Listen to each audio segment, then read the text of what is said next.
Hi everyone and welcome back to some Path of Exile in Expedition League. So, what has happened? We have progressed a little bit. We are on Awakening level 1 and we get the second Veritania fight now. So this is a point where I usually start to upgrade. That's like tier 7 maps, right? This is where I usually go around. I've invested 3 chaos into these boots. I wanted the 30% movement speed, but other than that, it's still the same gear basically. The +1 bow still, the chest I found on the ground, a lot of life, a good amount of evasion, so I held on to that. Yeah, so nothing special at all, and I just want to see if that is enough to go for the second batch of Conquerors. It should be, in theory, we should still be fine. It might just take a little bit longer, which I don't mind at all, basically. We are leveling our 2 links that we are missing, so as soon as we get our first 6th link, we will be able to have the gems leveled, at least not fully leveled like the other ones, but basically at a good level, like 1 or 2 below, and that should be fine. I also stopped using Caustic Arrow for clear, because I felt like damage at the moment is enough with Toxic Rain. So yeah, it seems pretty decent so far. I'm fairly happy with the build as a league starter, which was not a surprise, but yeah, it's good to see that the build still holds up. And yeah, I mean, from all the nerfs, this is one of the builds that didn't get hit too much, which is why I decided to go for that, right? But yeah, you definitely feel the struggle, I'm not gonna lie, especially throughout leveling. It's hard to have the Quicksilver flasks up all the time, right? So you do definitely feel that change. But as I said in the last video, I just took it really slow throughout everything basically, and it didn't hurt me too much. And I'm used to running 1 mana flask with me, so that didn't do too much harm to me. I had to use it a lot though, so yeah, definitely felt changes there as well. Which is not a bad thing per se. I'd say throughout leveling you definitely feel the difference. You have to press your mana flasks and stuff way more often now. Bleeding is a huge problem. That much I can tell you. That is definitely one thing that is like really harsh. Especially Corrupted Blood. And since the patch with the immunity for 4 seconds has not rolled out at the time of recording this. So yeah, I am awaiting that patch. Oh yeah, tier 9 map. Nice. We are making slowly we are progressing, and as I said, I don't mind it too much to play a little bit slower. For me, that's always been like out or not in the picture. Like, I always wanted to progress fast and stuff throughout the last couple of leagues, but honestly, stepping back, taking it slower, it's so much fun to just not worry about your progression as much.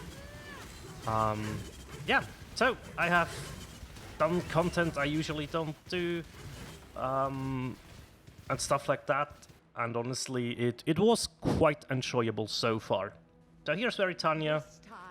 Here is the test for our 4 link. Let's see how this goes. Make sure we have a couple... Nope, let's not walk into that. There we go.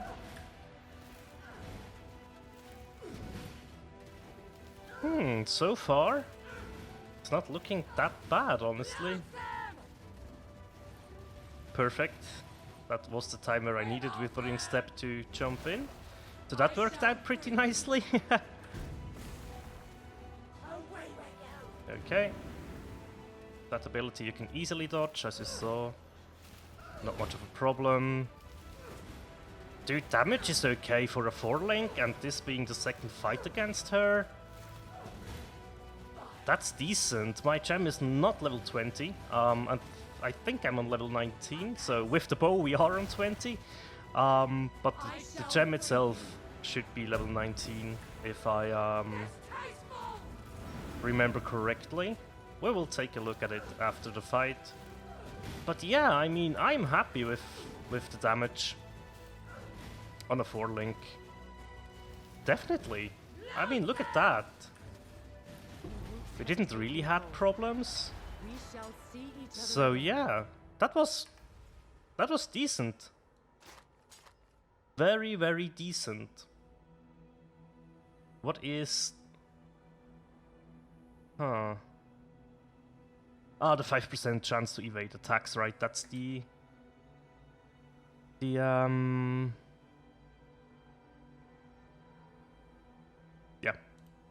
The Veritania mod, there we go, the Redeemer mod. I don't think stuff... This could be something. We have crit. Base crit is pretty good. Chance to block attack. Extra cold damage. Onslaught on kill. Leech. That's not too shabby. I think we can go ahead and sell that, which is nice. So, through the Atlas, what was my... I guess, what have I done? So, I firstly did the outside regions once, like one conqueror in each region. And now that I have one more, or I moved one watchstone from New Vastir down to Lex Proxima just to get a couple of tier 6 and 7 maps in this region as well.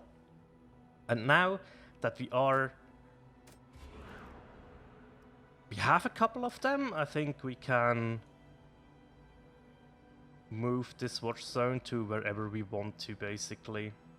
We could put it in here and start trying to get some red maps, but I think it's a bit early. So let's go ahead and put it in Valdo's Rest, for example. I want to drop some maps in here. Oh, we have a Haywark map. Wait, so let's put it up into Turn's End then. Yeah, nice. So yeah, what do I take away from that fight? I think I'll be fine on a 4-link for this round of Conquerors as well. So I really do not have to worry too much about upgrading into a 6-link. So that's pretty nice.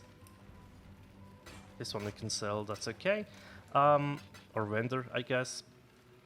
Yeah, so we are on 166 chaos, so I did trade a little bit more. Sold another unique that had very good rolls for 45 chaos, and just some small 5 chaos trades on the side. Now I did get asked this from a buddy of mine, why do you only sell for like 5 chaos plus, right? And for me that's just, I don't want to go out of a map for 1 chaos, right? If I have a 1C unique, I mostly vendor it for the alch shards.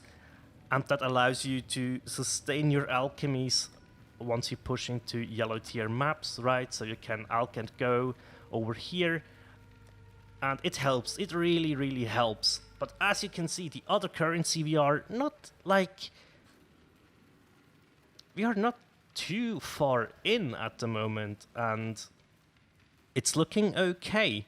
It's looking okay. As I said, if you take stuff a little bit slower, if you don't progress as fast, you also get to build a better map pool. I think this looks way better than last league. Last league, what I've done was only do the outer region and never put a watchstone into one of the inner regions. But this actually does help in building your map pool, which is why I'm doing it, right?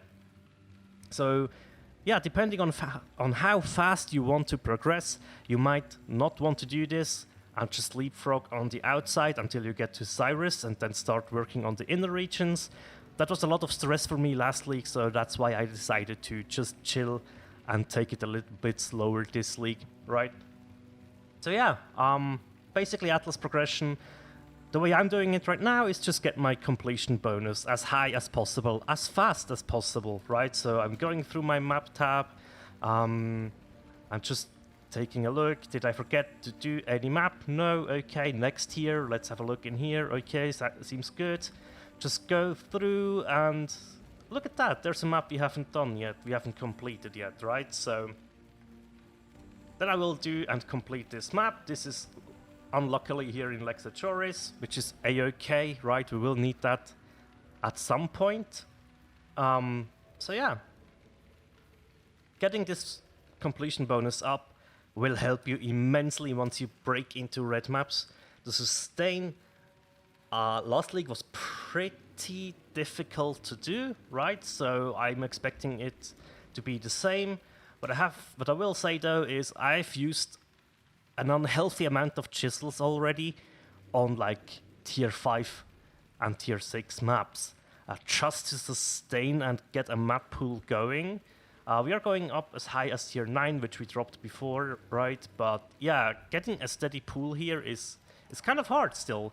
Don't forget to purchase your maps from Sana as well, especially if you have some in here that are incomplete. If I see a tier 2 in here that is incompleted, I will buy it. I will buy it. So yeah, that's pretty much all I wanted to talk about. We have seen the damage. It's fine against Conquerors on the second round. So I'm happy. I have time until I get a... Basically, I want to have a 6-linked short bow that is at least level 64. With that, I can craft a +2 bow or even a +3. But the +3 needs a little bit of a higher level, if I remember. So I have to look it up, basically. But I think a +2 is easier to do on a level 64. And we could craft attack speed if you don't get it, as I did it here, right? As you see, the modifiers on here with bleeding, with fire damage, they are not doing anything for us, except making Ellie reflect maps a bit troublesome at some points if you activate Blood Rage. But yeah, I mean, just a +1 level and increased attack speed. That's pretty much all we need on our bow. And if you can get this to +2 level of Socketed Gems, then that will be even better. Yeah, as you can see, Toxic Rain is on level 19, so we are dealing the level 20 damage, basically. That's pretty nice, I'm not gonna lie. And the support gems now are all level 19 as well. So we are getting there. We are definitely getting there. Now, level 18, 13, 13. So those are the ones I started leveling the last. I'm not sure if I will go damage on full life or increased duration. So that's why I am leveling both. I still have a Withering Step in here on level 19. Basically, we did drop one with quality, right? So that's why. But the quality one did surpass the other one when it was like level 15. So that's why we are using that. So, definitely finished with rambling now. I will work towards Awakening level 2 next. And that's pretty much everything that you need to know for now. So thank you very much for watching, guys. And as always, take care. Bye.